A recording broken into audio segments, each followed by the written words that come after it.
Everyone begins their reo journey for a different reason. What's yours?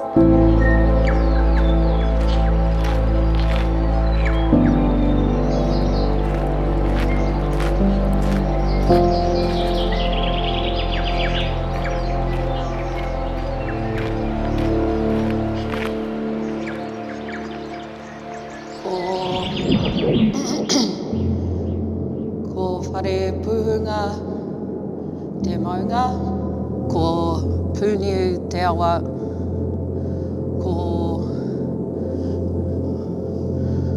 tainui tōku waka, ko raukawa tōku iwi, no raukawa ki whare pūhunga, ahau.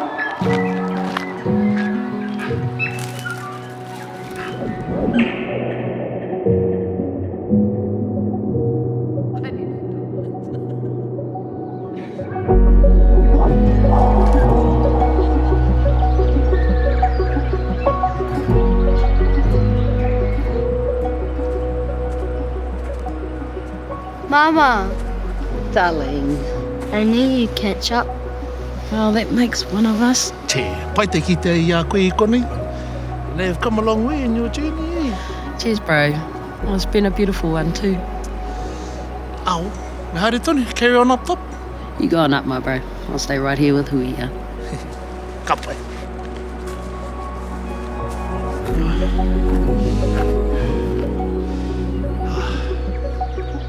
Hey! You got this! Hey!